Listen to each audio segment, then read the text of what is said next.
I was asked to provide some Medicaid planning insights from a board-certified elder law attorney. So here we go. I'd like to start off with the concept that there's more than one way to skin the cat. So a lot of people come to me and they go, hey, my neighbor put all their assets into a trust, and so I'd like to do that and then qualify for Medicaid. Someone else will say, my neighbor had to sell her house and I don't want to have to sell my house, so Medicaid's not for me.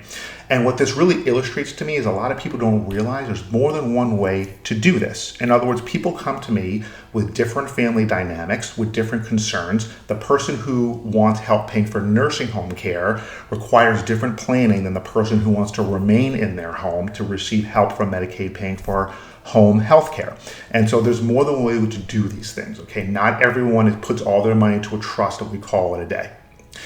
The other insight I want to provide is we're thinking about a few different things. Now, my primary concern is always maximizing the quality of my client's life. And we're going to do that by preserving their assets so that they can benefit from what the government is able to provide through long-term care Medicaid benefits, again, at home, in an assisted living or a nursing facility, and then make sure that we use the assets that we've been able to protect to provide my client with a higher quality of life. But we have a secondary goal as well, which is to the extent that we can, we want to protect these assets also.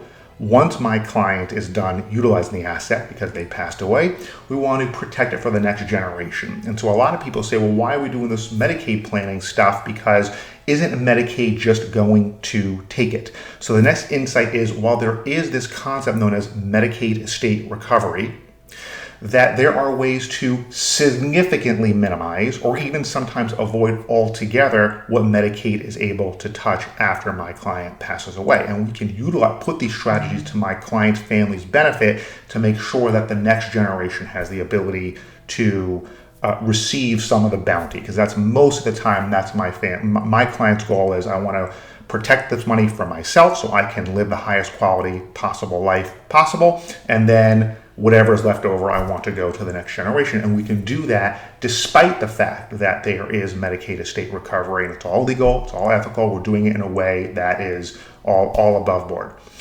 The last concept is, there is this concept that I hear a lot, which is, are we utilizing a Medicaid trust? And I have to explain that there is no such thing as a Medicaid trust, or to put it another way, that's not one thing. A Medicaid trust is an umbrella term for multiple different types of trusts. So there are strategies that involve trusts for income. There are strategies that involve trusts for assets. There are strategies that involve trusts for simply probate avoidance. There are strategies that involve trusts that don't come into play until somebody passes away. There's no such thing as one type of Medicaid trust. That term can refer to multiple different things. So when you hear your neighbor talking about how their assets are in a Medicaid trust, we're not sure just yet what it is they're referring to, because that's an amorphous term, and your case might be different. We might utilize a certain type of trust for you, or we might not, because there are plenty of Medicaid planning strategies that don't involve trust at all. Sometimes we're investing in real estate. So sometimes I might partner with realtors